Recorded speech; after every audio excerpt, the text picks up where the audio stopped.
We have a lot of information to cover over the course of this webinar. I want to make sure that I'm answering all of your questions. So again, please don't hesitate to hit that raise hand button if you have questions about anything as I go. If I'm not being clear, if your technology suddenly fails you, send me a quick chat. And if you are asking a question, you can go ahead and type the chat question at any point along the line. If you want to actually talk, just wait until I unmute you and call on you to make sure that we can all hear effectively. So this is what we're looking at in terms of the schedule. I did send you all materials in the email. You can also download those through the system. If you go to File, you should see a transfer option, and that'll bring up a list of documents that you can download, including the PowerPoint, the grant information. All of those good materials are available to download. So feel free to do that at any point. And we will continue from here. So first off, if you haven't already completed the poll, I would ask that you do so now. Again, it's 4 quick questions. And again, this is just to give me a sense of where you all are coming from. And it looks like all but one have completed the poll. So, looks like we've got a nice assortment of folks from all over the Heritage Area program. And we've got a couple folks who have some more experience with grant writing, but not necessarily with this program.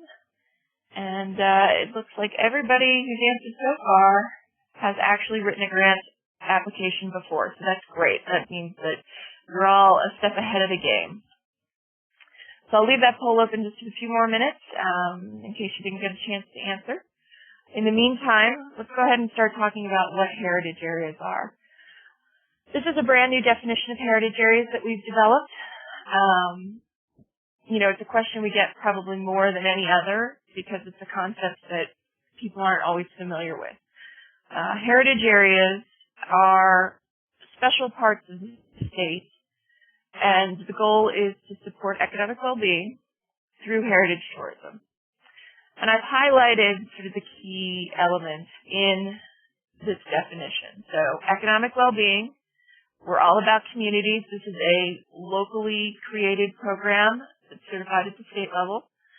And we focus on history, cultural traditions, and natural resources through partnerships. Partnerships is probably one of the most important aspects about the Heritage Areas program. And that's really good to keep in mind when you think about your grant application because we love to see partnerships in projects. But what it really comes down to is the creation or enhancement of place-based experiences.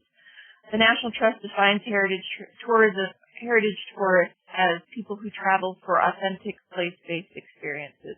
And that's what you all provide at your various organizations because you are out there in the communities helping to preserve, protect, enhance the heritage of your particular community. So that's a really important element.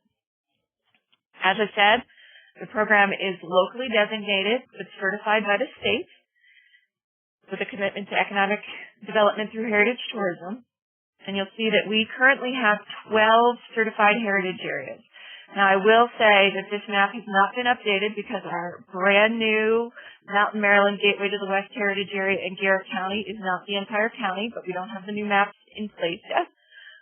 But they are our brand new heritage area, and we're really excited to have them on board, and I know we've got a group of you out there in Garrett County today. You must be located, or your project must be located, within one of those 12 certified heritage areas in order to be eligible for our grants program. That is the base eligibility requirement for our program. You may see MHAA on a lot of our materials. That's the Maryland Heritage Areas Authority, which is an independent state government entity staffed by the Maryland Historical Trust in the form of myself and Richard Hughes, who's the administrator. The authority is a 19-member body with representatives from 9 state agencies, and our chair is Matt Power, who's the Deputy Secretary of the Maryland Department of Planning. The program receives up to $3 million annually from program open space. The key words in that sentence are up to. Currently, the recommendation in the governor's budget is for just under $1.6 million for this year. So our grant fund, if that goes through, will be less than it normally is. So, who's eligible for these grants? As I said, the base eligibility is being located within a certified heritage area. And if you are, or your project is located in a certified heritage area, and you are a nonprofit, a local jurisdiction, a state agency, or a federal agency, then you are eligible to apply for our grants.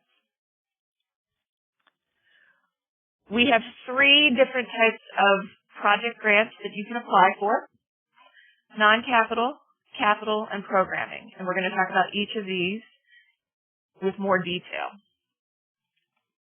First up is non-capital projects, and these are the planning, design, exhibits, brochures, those kind of things that are not bricks and mortar projects. They would be considered non-capital projects. For a non-capital project, you can apply for up to $50,000.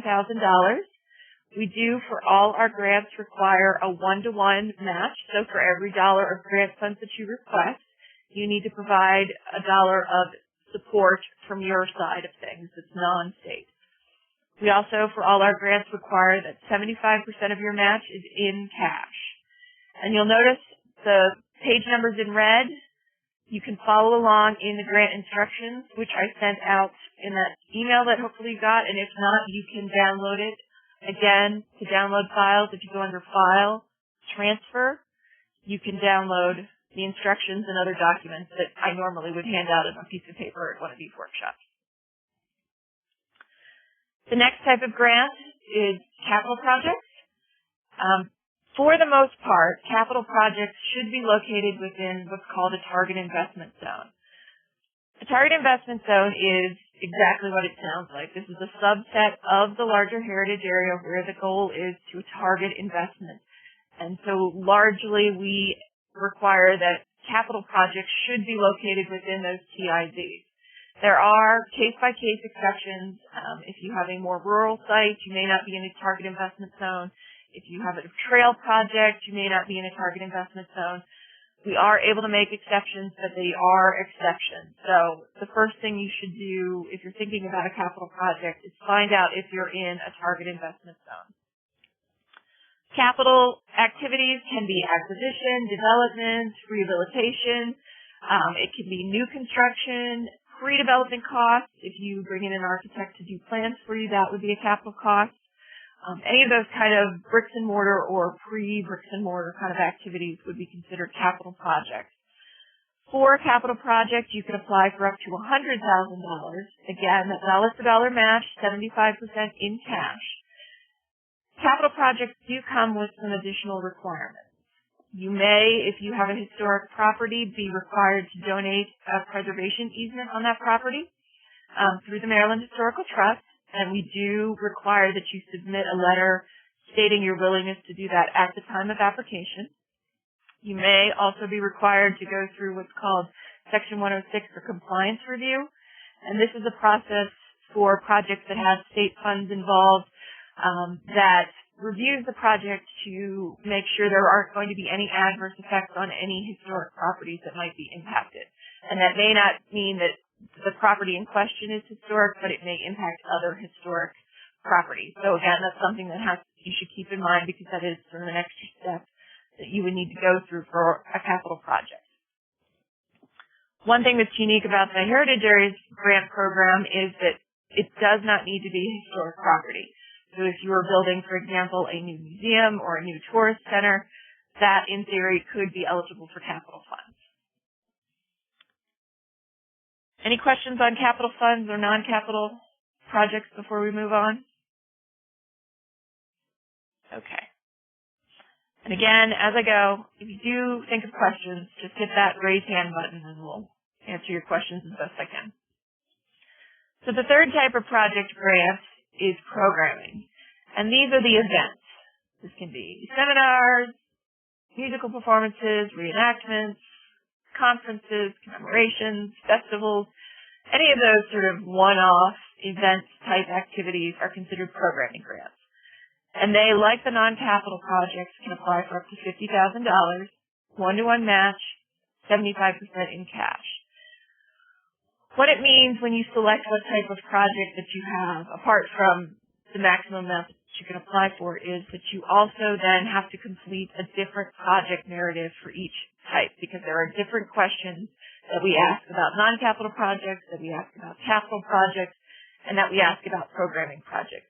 So it's really important as you go through the process that you make sure you are filling out the right project narrative for the type of project that you are applying for. Within those three larger project types, we also have three subcategories: pre-K through 12 education, archaeology, and natural resources.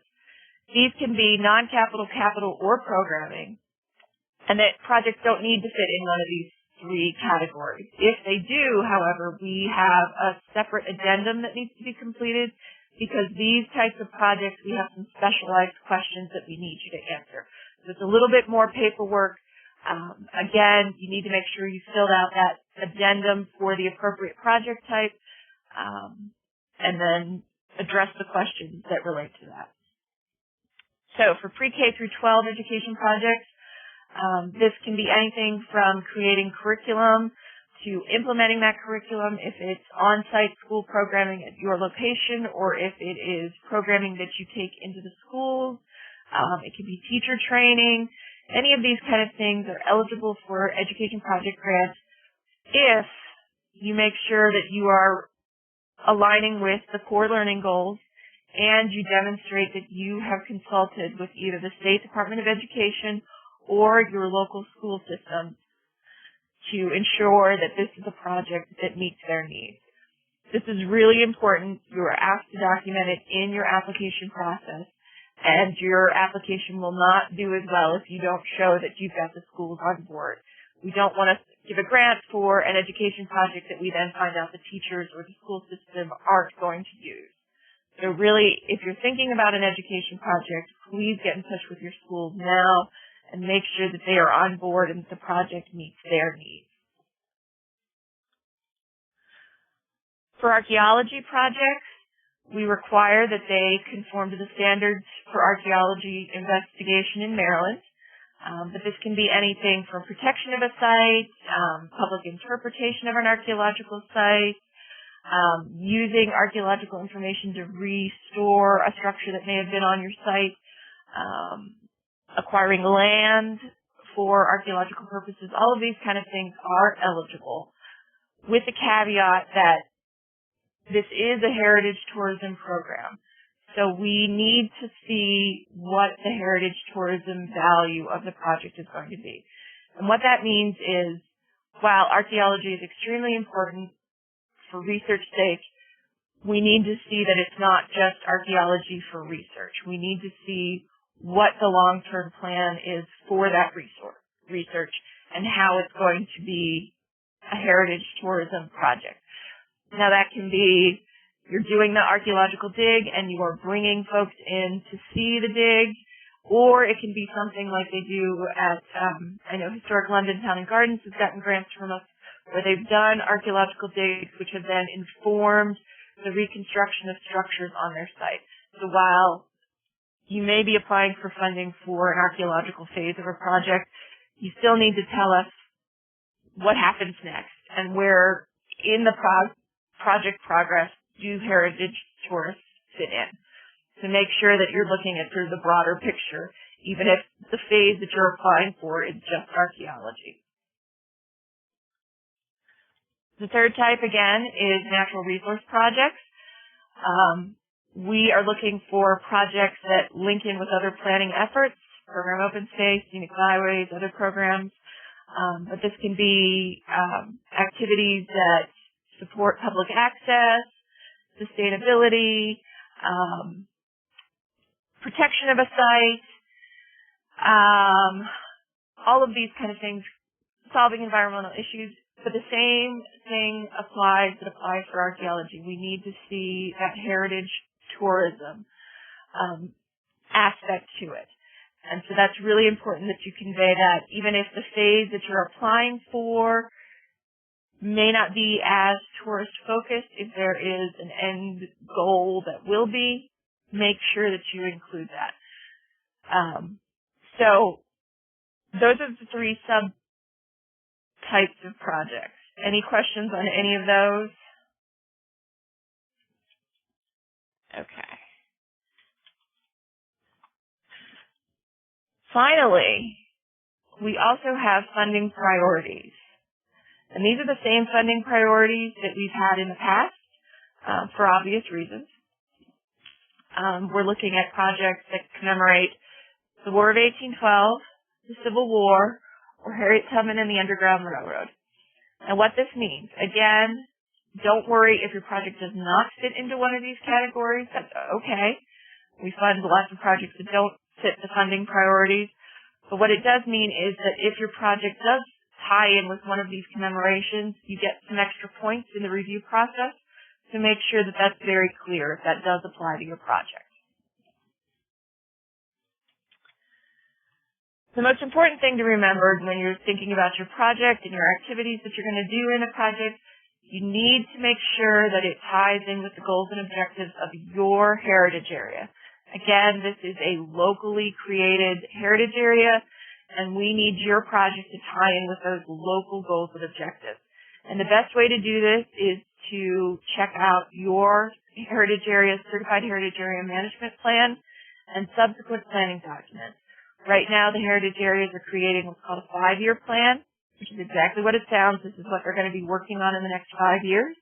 And they're also going to have annual plans. If your project, not your organization, but your actual project, is called out in one of these planning documents, make sure you note that in your application. It's very important that you convey that because that tells the reviewers that your project is a priority. Now, if your specific project is not called out in one of the planning documents, that's okay. What we need you to do then is to look at what the goals and objectives and strategies and actions that are in there, see what they are, and tie your project to those. And really take a look at that. And this is where knowing your heritage area director is really important because they can help you with this step. The management plan and the subsequent planning documents are not short documents, so we're not expecting you to go and read all of these documents cover to cover. What we do want to see is that you've taken a look at the sections that spell out what the goals and objectives are and really see how your project ties in with that. Another little tip that's helpful and may help you figure out how you fit into things. All of the management plans are available online through the MHT website, which is mht.maryland.gov. And you can actually go onto their website, pull down the management plan, and just do a find. Use a little magnifying glass and search the document for the name of your organization or the type of project, or if there are keywords that tie in with your project, you can find those by searching the document. And I'm going to send a chat with the website address for you so you have it in front of you. It's mht.maryland.gov. All right. Any questions on that piece of it? Okay, great. There are some expenditures which you cannot use Heritage Area Grant Funds to cover. In terms of your match, which we'll talk about more in depth in a few slides, you cannot use other state funds for match for Heritage Area funds. In addition, the Heritage Area Grant Funds cannot be used to pay overhead fees. So anything that is just to keep your doors open, whether it's utilities or, day-to-day operating fees, we can't help you with those. We also cannot pay for staff salaries, and that includes temporary staff, that includes part-time staff. If they are on your payroll, we cannot pay for them. We can, however, pay for consultant fees. If you bring someone in from the outside as a consultant, we can use grant funds for those. And you can use staff salaries as part, but not all, of your matching funds. Generally, we ask that it's no more than 35% of your overall match, and I apologize, it says cash match there. It's actually 35% of your overall match. We also cannot pay for project marketing, which is any kind of advertising, promotional items, those sort of things. If you're doing a postcard to promote whatever your project is, we can't pay for that. But again, it's okay as part of your cash or in-kind match. And again, we actually encourage that because you're going to actually be asked in the application, what is your marketing strategy to get the word out about this project? So it's not that we don't want to see marketing in your project, it's just that we can't pay for it with grant funds. Any questions on those? Okay. Matching funds. As I've said, you are required to provide 100% match. So for every dollar of grant funds that you are asking for, you are required to contribute $1 of applicant support, whether that's cash or in kind. The most important thing to keep in mind about the match is that you need to spend your matching funds within the grant award period. So what that means is you cannot be spending money right now that you are hoping to use as match for your grant. You can only begin to spend those matching funds once you are awarded that grant. The awards will be made in July, so no matching funds can take place before that point. For cash match, again, 75% of your required match is cash, and what we mean by cash match is cash expenditures, other state, non-state grants or loans, and your staff salaries for work on the project can be used as cash match. But again, no more than that 35% of the total. We also have in-kind match. This can be no more than 25% of the required match, and things like volunteer time, donated professional services, and donated materials can all be used as in-kind match. I see I've got a few questions. I'm going to finish with the in-kind match, and then I will answer the questions that have popped up. In terms of valuing volunteer time and donated professional services, we use the standard rate for volunteer time, which is $22 and some cents. That, again, is available on our website. It does change from year to year, but right now it's about $22. If, however, you have a professional who is donating their time, and they are donating their time in their professional capacity, you can bill their time for the purposes of your match at their professional rate. So, for example, if you have an architect who is drawing up plans for you, and they are not charging you for that, you can bill their time as part of your match, value it at their full hourly rate. If it's $100 an hour, you can use that. Now, what you can't do is if you have an architect who is one of your volunteers and they're volunteering to come in and rake the leaves at your property, you can't bill them at $100 an hour. You need to use the $22 an hour rate. But if they are actually donating professional services or even a portion of their professional services, so for example, if they normally charge $100 and they're only charging you $75, that $25 difference can count as in-kind match. Okay, so I've got a couple questions. One question, we can't use POS or capital improvement funds as match. POS funds can't be used as match because that's the same pot of money that the heritage area is coming from. I'm not sure what you mean by capital improvement funds, if you can give me a little bit more information about that. And then, Dee Dee, you had a question about project marketing funds. If you want to type that in and let me know what it is, I'll answer that question as well. And while you're doing that, the third type of match is what we normally call overmatch. And this is funds beyond that basic one-to-one match because in reality, lots of projects cost much more than the amount that you're applying for the grant. And while you're not required to provide that overmatch, we strongly encourage it. because it helps to demonstrate that your grant funds are leveraging more than the one-to-one. And that's what we call a strong match. So on your grant budget, you're going to see that there's actually 3 columns divided into. You're going to have, well, there's the grant funds, which is a single column. Then there's the required match column, which is cash match and in-kind match. And then there's the overmatch column. So anything that goes beyond that one-to-one of the grant and the required match, put in that overmatch column, because that'll demonstrate that your project will leverage more than that required one-to-one, which is really significant.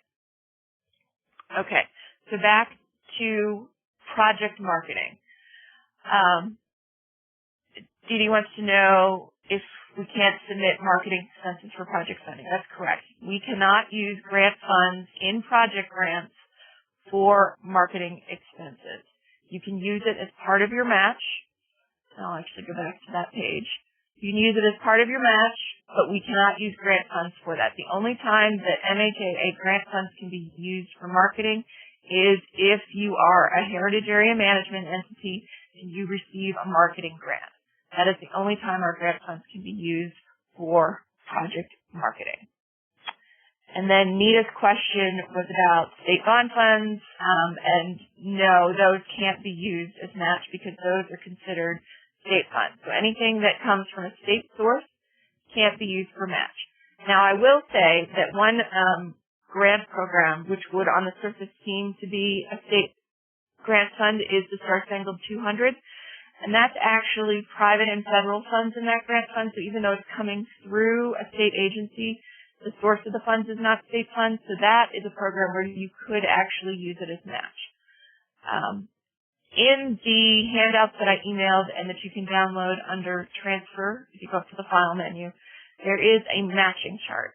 And this is a really great tool if you're trying to figure out if something can or cannot be used for match. You'll see on that chart that there's 3 columns. I may have added 4. I can't remember if I added the 4th column. State, federal, private, and local are the different columns. And you can, in any one of those columns, you cannot match within the same column, but you can match across columns. So that can help you figure out what can be used as match and what can't be used as match. And of course, as you're working on this, if you ever have questions, you can always call your local heritage area or you can call us at the state level, and we will help you figure out if something you are thinking about is eligible for match or not. Are there any other questions on match? Okay. For those of you who've had a grant with us before, you will be very happy to hear that we no longer require you to complete the Maryland Cultural Data Project. But I will note that other programs are still using this, so please check with each program before you assume that you don't ever need to do it again. But in terms of the Heritage Area Program, we do not require this as part of your grant application anymore. So let's talk about schedule. Right now, we are in the intent to apply period for our grant program. Every heritage area requires that you submit an intent to apply form to your local heritage area. And this is a very simple form. This is a 1-page form in most cases, and it basically just wants to know what you're planning to do, who you are, and how much you think you're going to apply for. That said, this is not set in stone. You can submit an intent to apply and then completely change your project by the time you do the full application.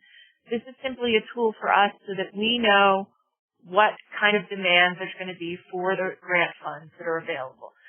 This is particularly important as we go through the process of determining what the budget will be for the program, because we would like to be able to say, we anticipate X number of grant applications requesting X dollar amount. So again, even if you're not sure if you're going to be submitting a full application, please at a minimum take 10 minutes, fill out the intent to apply form, and submit it to your heritage area so that we know that you're even thinking about it. What this also does is it will allow your heritage area director to see what's coming and connect with you. They might have advice for how you should approach your full grant application. It also allows us to share that information with our technical advisory committee at the state level, and they, as representatives of different state agencies, may also have advice for you, other sources of funding, suggestions, and that sort of thing before you've gone through the whole process. So please, please fill out the intent to apply form. It's different for each heritage area. You can either get that form from your local heritage area or I can provide it to you via email. If you have a project that you are thinking about that would extend beyond the boundaries of a single heritage area, that's what we call a multi-heritage area grant. And this is the only case where information gets sent directly to us at the state level. If you have a multi-heritage area grant, you need to submit an intent to apply form to me as soon as possible, and then you need to submit a full application by February 15th. If, however, your project is only located in one heritage area, just ignore that information. It doesn't apply to you. For everybody else, you are going to be submitting your project grant application directly to your local heritage area. And each heritage area has different dates, which I'll show you on the next slide. Generally, they're in late February, early March. And again, it goes straight to your heritage area, not to me at the state. If you send it to the state level, it is disqualified. So make sure that you're sending it to the right place. What happens next is that your local heritage area will review and rank all of the grants within their heritage area. And then on April 6th, they will send that list of grants and all of the applications to us at the state level. We then pass that on to our technical advisory committee, who will then review and rank the grant projects that are submitted, and they then make recommendations to the Heritage Area Authority, who will be meeting on July 12th, and that July 12th meeting is when the grant awards are officially made, and then shortly after that, you will get an award letter if you're successful in your application, and that July 12th date is the first date that you can begin work on the project, and it's the first date that you can begin spending match on that. So it's really important to keep that timetable in mind because when you're writing your timetable in your grant application, we do not want to see that anything is happening before July. It's also important to keep in mind that while the grant award is made in July, we are working within a bureaucracy, and unfortunately, it is not a very speedy process to get the contract in place. That is your grant agreement. You may not have a fully executed grant agreement until the end of the year, almost 6 months after you receive your grant award. And what that also means is that you will not have a payment, your first disbursement check for your grant, until early in the new year.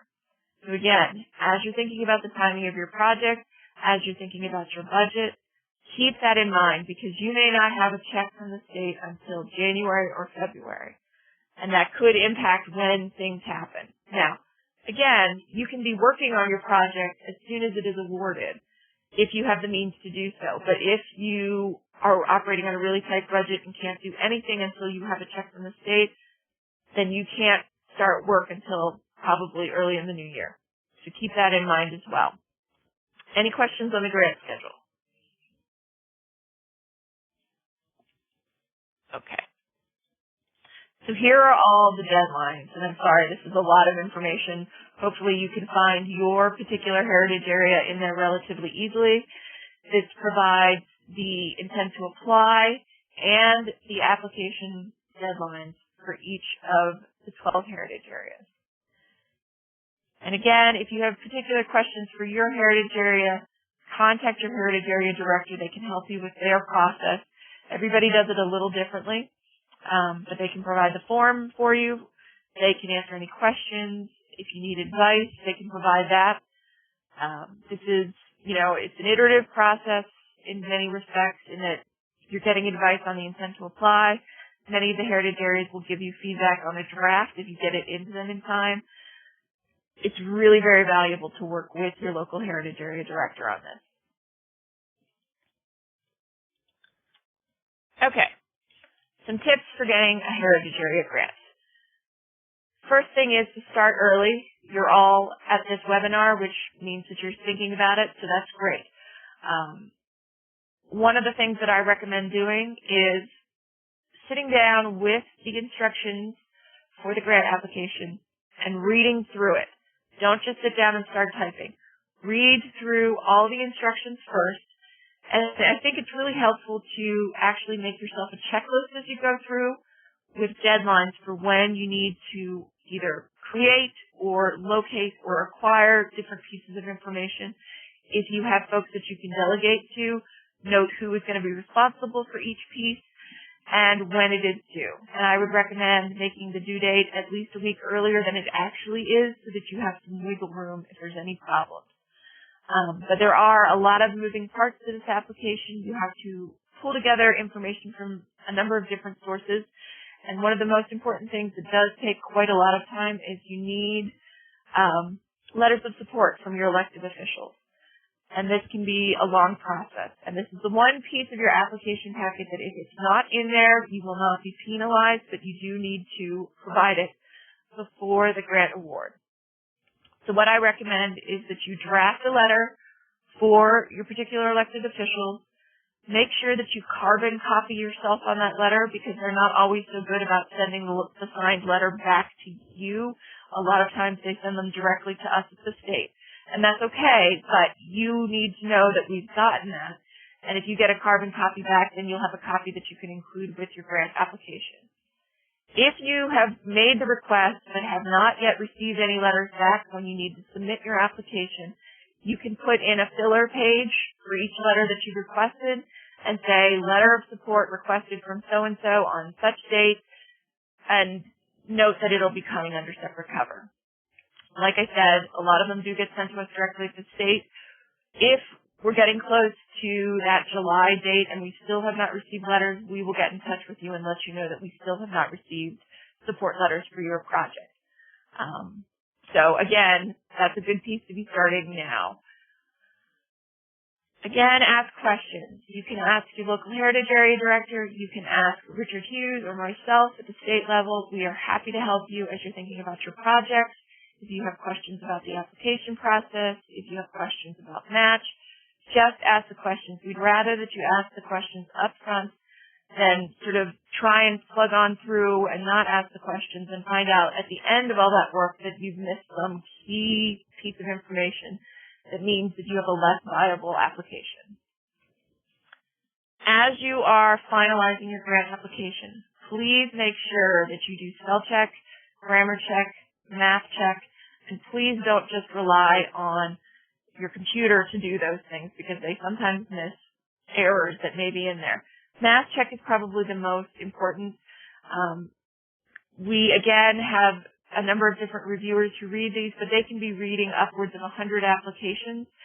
And so if they are struggling to find where the math error is, why can't I get these numbers to match up? Oh, they've spelled this word wrong 12 times. That may not be the frame of mind that you want your reviewer to be in as they're looking at your application. So make sure that you have checked and double-checked everything. And number 4 actually helps with that as well. Have someone who's not familiar with your project read through your application because, of course, you have been working on these projects for a long time. You know your organization. You know the project inside and out, and it's very, very close to you. It may not be so clear to someone who's not familiar with your organization or your project.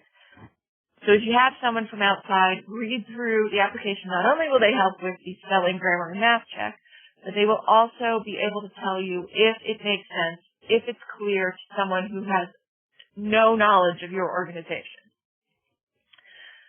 Okay, I've got a question from Jenna who wants to know if you're associated with 2 different heritage areas, can you submit intent to apply an application to both?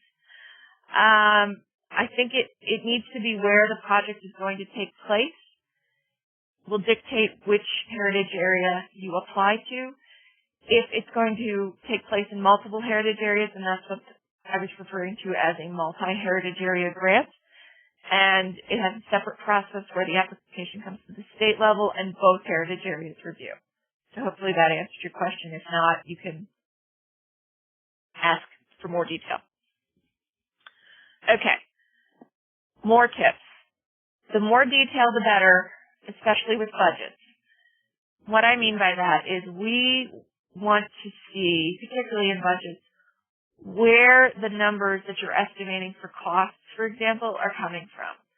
So we don't want to just see, this is going to cost $10,000, this is going to cost $10,000, this is going to cost $20,000, and we're just guessing.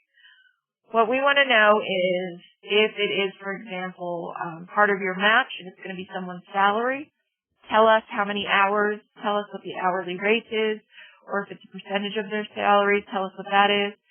If it's grant funds and you are doing, for example, a brochure, tell us what you estimate it's going to cost per piece and how many pieces you're going to print.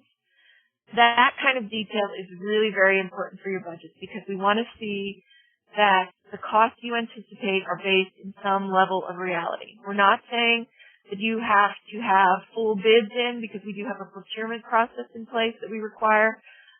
If an item is going to cost more than $10,000, we do require that you get 3 written bids, and we discourage sole source procurement. But that does not mean that needs to have happened before your application process. What it does mean is that we want to know that you've done some research, whether it's talking to some vendors, whether it's past experience, whatever it is, we would like to see that those numbers are somewhat realistic and based on a real number and not just a guesstimate that you pulled out of the air. So it's really important to show us those breakdowns. And we certainly don't want to see a budget where you are putting in a trail and the only line item in the budget is trail development and then no detail. We need that broken down. What's the trail surface going to cost? What's the construction work going to cost? What's the signage going to cost? All of those pieces need to be broken out. So make sure you do that. And certainly we look for lots of detail in your narrative as well, the written part of your narrative. But please make it concise detail. Again, if you have to read 100 different applications, you don't want the one that's as thick as a telephone book because I guarantee that the reviewer will not be reading that with quite as close attention as one that is nice and concise. Don't just write to fill up the space. White space on your pages is actually a really good thing. So make sure that you're saying everything that needs to be said and not saying anything more. Again, this program is about heritage tourism development, so please make sure that you communicate that heritage tourism value. Again, if we're talking about archaeology, if we're talking about something that's very research-based, tell us where in the course of the project, it may not be in the phase that you're applying for, but down the line, where does heritage tourism come into it? It's very important that you convey that. It's also very important, again, to convey how your project fits in with the planning efforts of your heritage area. And give us a page number, give us a paragraph number, and it's really helpful if you also reference the text itself. So just give us a couple lines of text from whatever planning document that you're referring to so that we know what it is that you're specifically talking to. Because again, the reviewers are not going to have the 12 management plans, the 12 5-year plans, the 12 annual work plans in front of them as they read through these. So they want to be able to very quickly see how that connection is made. In terms of match, it's really important that you show strong match. And what we mean by strong match is more than the required one-to-one match and cash match that is in hand. And this is a biggie because we had some problems with this last year. We require that your cash match is in hand by May. And we need to have that fully documented by May. Ideally, that will be fully documented at your time of application, but we realize that sometimes your source of match may not be firm until a few months down the line. So, if you don't have match in hand at the time of application, you have a couple different options. We want to see what you plan to be your ultimate match, even if it's not in hand.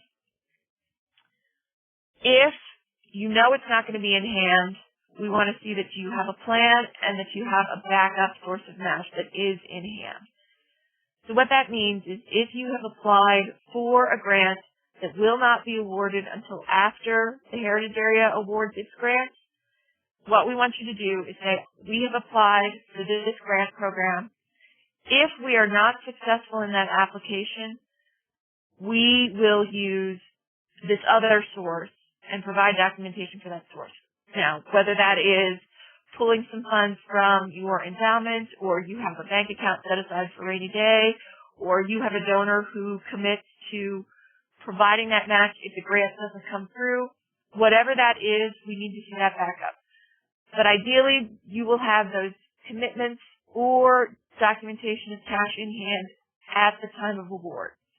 So again, this can be a bank account showing us that you've got the money in the bank and a letter committing those funds to this project. It can be a letter of commitment from a donor. It can be an award letter from another grant program. All of those things are strong match. And we'd rather see a match that, even if it's not in hand, you have started the process for it and you have a backup. So we'd rather see, we have applied for this grant, here is our backup if we don't get the grant, which is better than we are thinking about applying for a grant, or we are thinking about doing some fundraising, or we're going to figure out where the grant funds come once we get into the project. That's not going to work. So you either need that plan with a backup, or we have been awarded a grant. We have the dollars set aside for this project. It's really important because you actually, part of the review process is looking at the strength of your cash award, or excuse me, your cash match. So it's really important that you document that very clearly. Are there any questions on that piece of it? Okay. Next, summary scope of work, timetable, and budget must all relate. And here's what we mean by that. In your application, there are 3 different sections. On your cover sheet, you are asked to write 250 words that summarizes your project. Please keep that to the 250 word limit. And this is where being concise is really important, because we have that 250 word limit, but you need to include in that brief paragraph all the elements of your project so that we can see what it is that you're going to be doing and what the end products are going to be. That then should guide your timetable and your budget. So in this example, we're doing an interpretive exhibit. We're hiring a consultant. The consultant will be designing and fabricating the exhibit and designing and printing brochures. So then if you look at the timetable, we've got the consultant, we've got exhibit design, we've got exhibit fabrication, we've got brochure design, and we've got brochure printing. All of the elements that are in the summary are in that timetable. And the same thing for the budget. We've got the consultant doing the design, we've got the cost of the fabrication, we've got the brochure design, and we've got the brochure printing, and you'll see we've broken down some of those numbers to show that detail. So 20,000 brochures at 50 cents a piece, that's what it's approximately going to cost. So it's really important that you make sure that these 3 pieces align. And what I do when I'm reviewing grants, and I recommend that you do after you've written yours, is to take these 3 sections and go through and check off each element in all 3 areas and make sure they're covered. Because we want to make sure that you have thought through all the necessary steps for the project, and we want to make sure that everything that's going to be happening has a cost associated with it.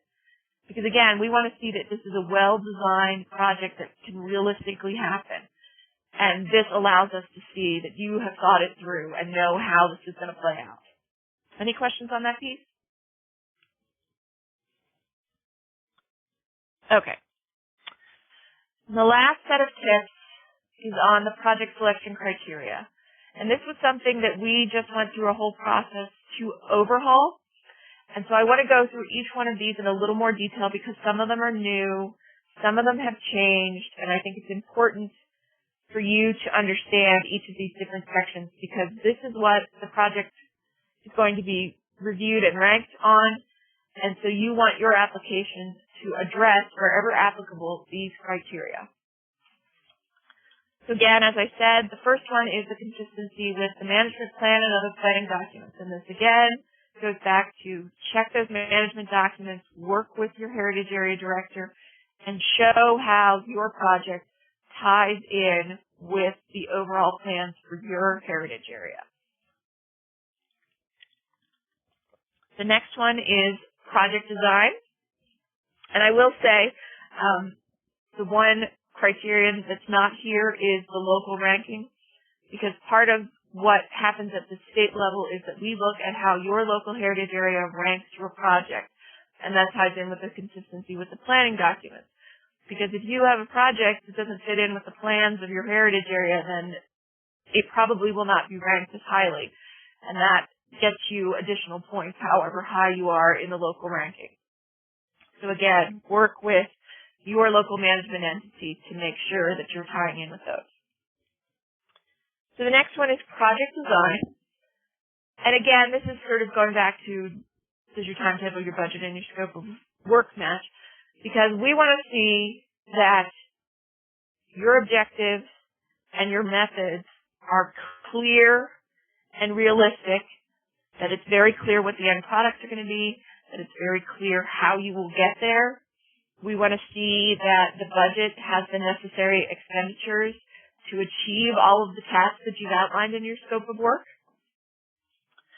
We want to see that you have a realistic timeline that takes into account how long this will take, what the logical progression of events will be. And if you know, we want to know that your project personnel are qualified to do the work. So if you do know who will be doing some or all of the work, make sure that you include their resumes so that the reviewers can see who they are and what you're thinking about having them do. The next one is the budget. And again, are the costs in the budget, are they customary? Are they reasonable? We don't want to see that you are, doing a very small piece of the project that's going to cost half your budget and there's no reason it should cost that much. We want to see that these are expenditures that are based in reality. Have you broken those costs down in detail? Again, where did they come from? How did you come about that particular number? Do those line items relate back to the activities that are in the scope of work? Do they relate to the timetable? Again, do those three sections match? Is your match firm and clearly documented? And if it's not, do you have non-awarded grants and other sources of match that may fall through? And if you have that, do you have backup match for those? And we also look at if your project leverages more than the required dollar for dollar. We look at if your match is primarily cash. Now keep in mind, no more than 25% can be in-kind support. But if you have all of your match is cash, that gives you a bit of an edge. Again, it depends on the type of project. It may not apply, but if that's the case, make that clear. So all of those elements we take into account when we're looking at the budget. Urgency is the next one. And urgency can mean a couple different things. It can either mean there is a very urgent need for something to happen within a short time frame. So, for example, if you have a building and the roof is going to fall down, that's a type of urgency, and it's really important that you convey that in your application. If, on the other hand, you have a project that, while the actual project is not necessarily an urgent thing that needs to happen because the building will fall down, but it needs to happen within this particular grant round because of a deadline or a timing issue. If, for example, you're commemorating an event and that commemoration has to happen within this grant round, that's another type of urgency. So in both those cases, it's really important to make it clear why this needs to happen this year in this grant round. The next one is feasibility and readiness.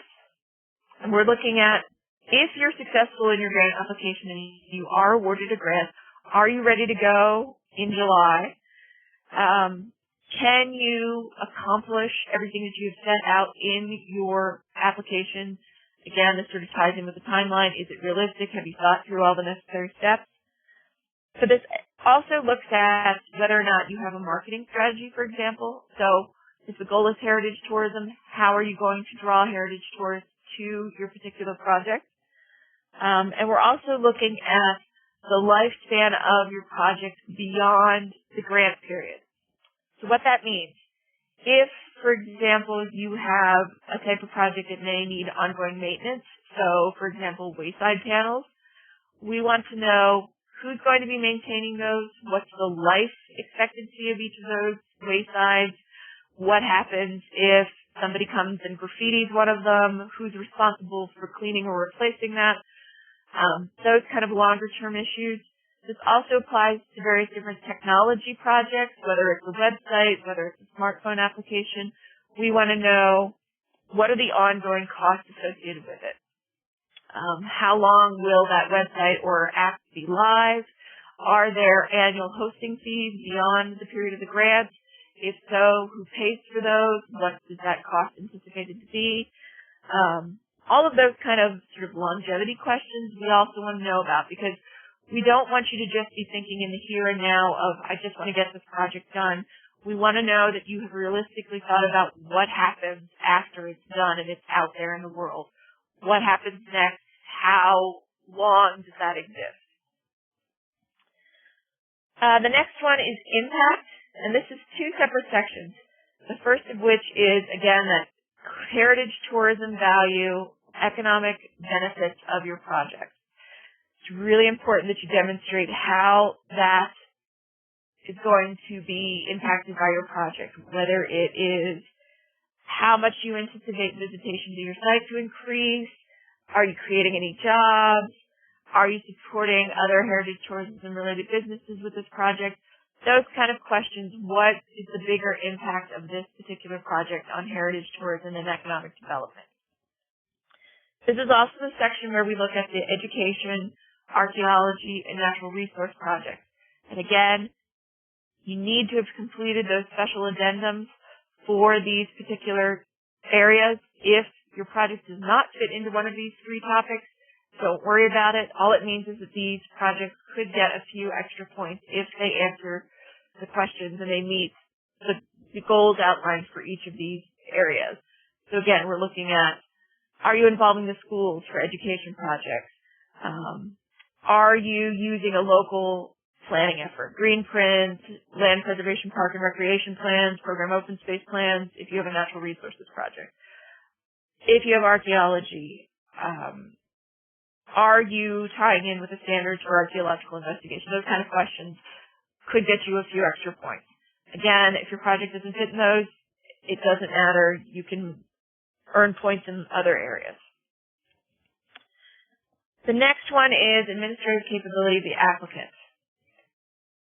This particularly applies to those of you who have had heritage area grants in the past, but it can also apply if you have had a grant from another state agency that is represented on the technical advisory committee, for example. Our reviewers are often associated and involved with lots of different kind of projects, so they may know of your organization's past performance. And we do take that into account. So if you've had grants in the past, did you file reports on time? Did you get the project done in a timely fashion? Did you communicate well with the awarding organization? Those kind of questions. If you've never had a grant before or nobody that's on the review committee has worked with you in the past, then you just get a set level of points. If you have a good track record and we know about it, you get a few extra points. If you have a bad track record, you could lose a few points. But that's how that plays out. But don't worry if you feel like you haven't had any contact with the reviewers in the past, in other grant rounds. That's okay. It, like I said, you still get a stable set of points that everybody gets. The next one is sustainability and preservation, and this may or may not apply to your project. If it does, and your project links to preservation or conservation of a historic site or structure, a landscape, any of those kind of things, you could get a few extra points. But this also applies to environmentally sensitive design and projects. So this could be if you're doing a brochure and you're printing it on recycled paper with soy ink, or if you are building a new building and you're going for LEED certification.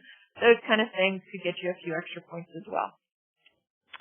And lastly is coordination with broader initiatives. And this is where we look, does your project tie in with one of those three funding priorities? War of 1812, Civil War, and Harriet Tubman and the Underground Railroad. If you tie in with one of those, you could get a few extra points. It has to be an actual solid link to one of those topics, though. We don't want you to just change the name of your project to the War of 1812 walking tour because you think it'll get you the extra points that'll win you the grant. We need to see that you're actually going to be tying in with War of 1812 activities. And then this section we also look at, even if you don't tie in with those 3 funding priorities, are you linking with broader efforts that are happening in the region, that are happening around the state? And that could be a number of different kind of projects. We'd hope that if you are working on something, you'd know what else is going on and would try and link to any other broader initiatives that might tie in with your project. So those are the review criteria. These are all spelled out in the instruction booklet. And I'm happy to answer any questions on those because I know, again, it's a lot of information to sort of absorb all in once. But what is probably really useful is after you've written your application, take these criteria and go back through and see if you are addressing the questions that each of these asks. And that way you'll make sure that you're covering all these bases so it's very clear how you meet the various different criteria. Everybody straight on that? Okay, I think I have a question. I heard a ding. Yes, Chris. How many points is the application based on? It's actually, it depends on the level. I believe it's a local level, and I should say that the local heritage area also uses these criteria to review the applications, but they may also have other criterion that they add at the local level. So I think the base points at the local level is 100, and the base points at the state level is 125. And these are weighted so they don't all have the same points numbers. Most are in the 5 or 10 point range. There are a few that can get you up to 20 points. The most important one of those is your local rank. So again, the local heritage area is going to review and rank. They provide us with that ranking. If your project is ranked locally in the top quarter, you get 20 points. If it's in the next quarter down, you get 15 points. The next quarter down gets 5 points. And if you're in the bottom quarter, you get 0 points. So that local ranking is really important. And again, that's why it's critical that you talk with your local heritage area and make sure that you're tying in with the goals and objectives of the local heritage area. Other questions?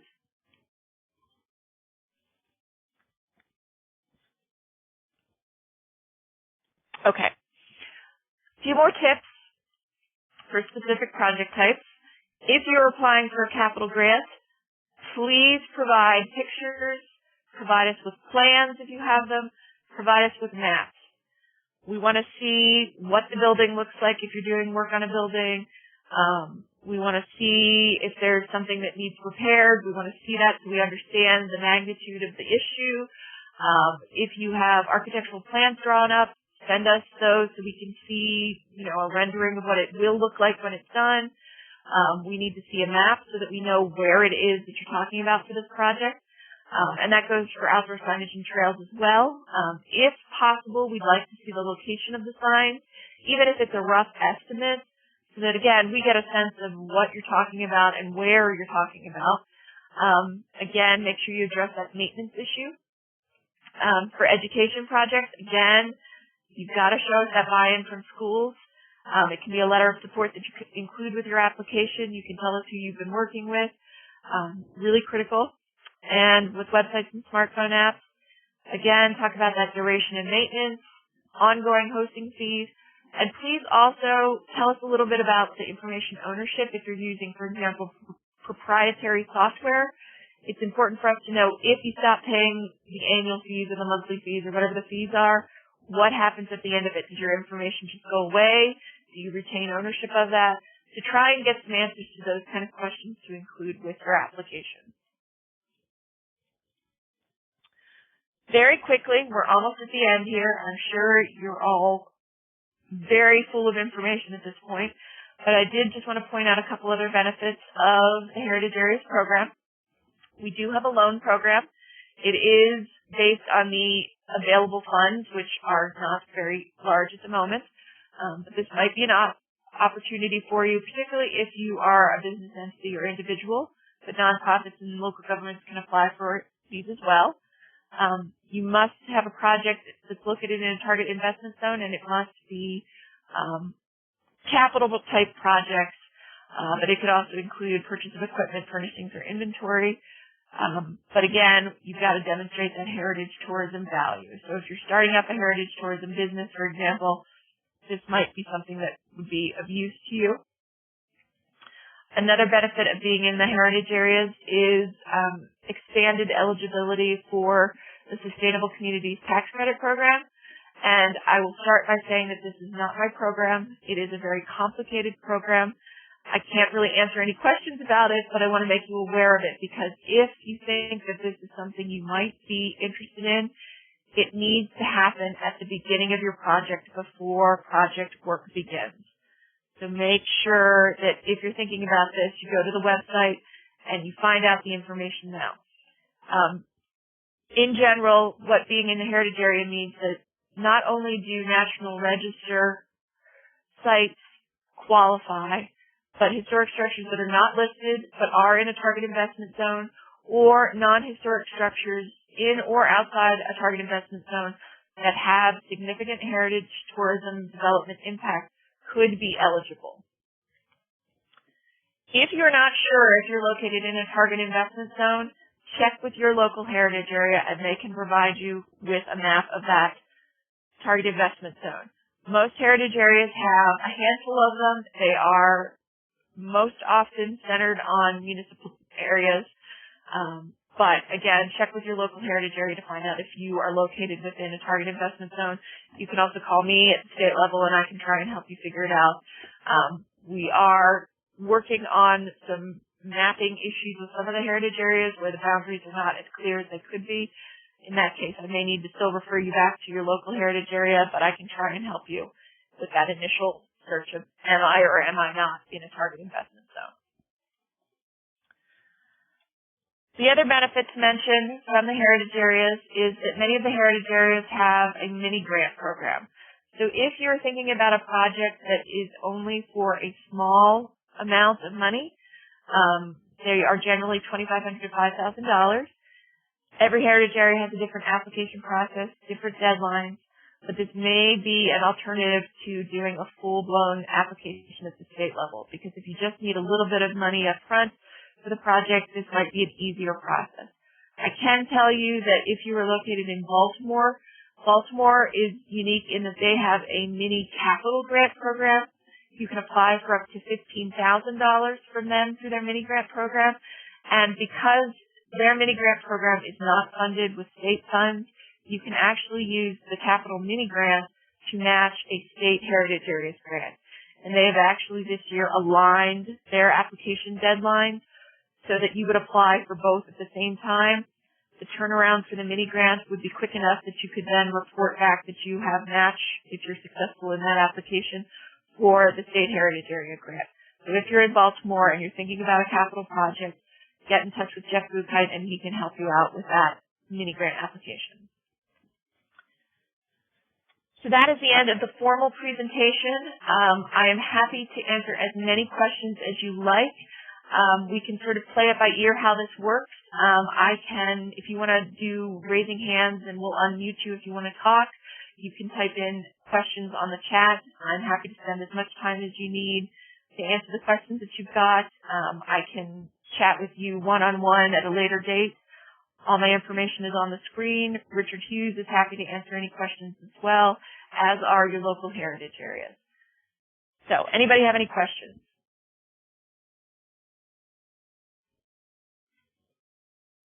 And again, you can type it in the chat. You can raise your hand. You can unmute yourself and speak up if you've got something.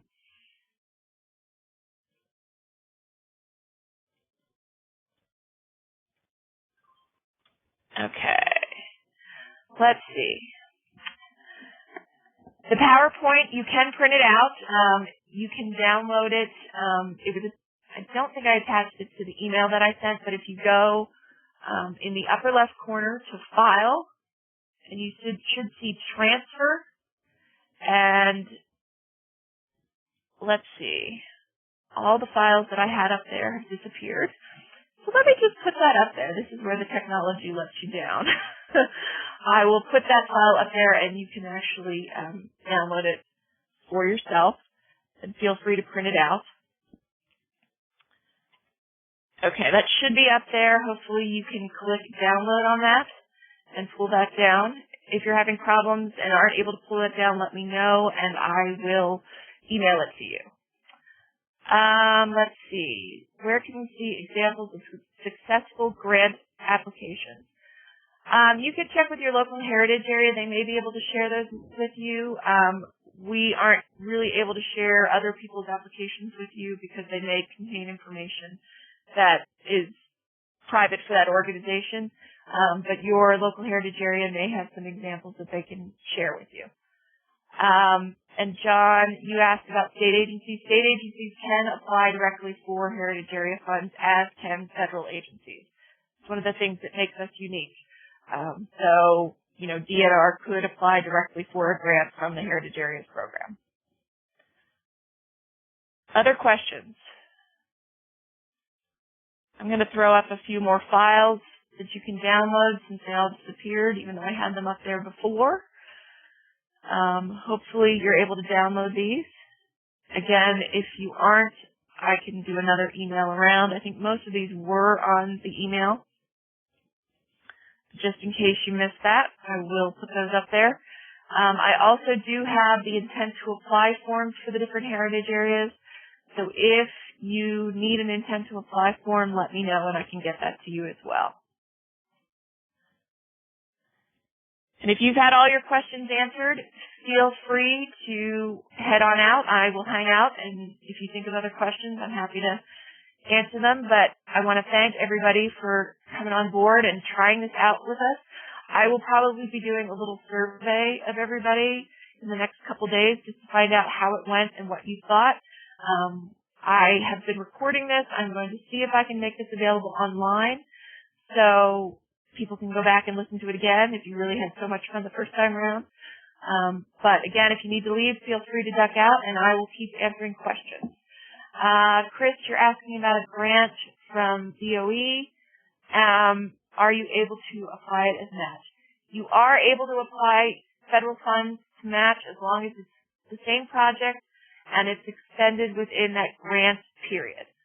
So again, what that means is if you're working on the project now, only activities that happen within the grant period can be used as match. Does that make sense? Okay, great. Other questions?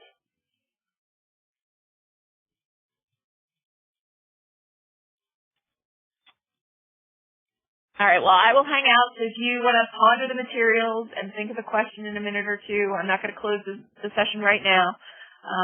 But like I said, if you've gotten all your questions answered, you can head out. And thanks again for participating.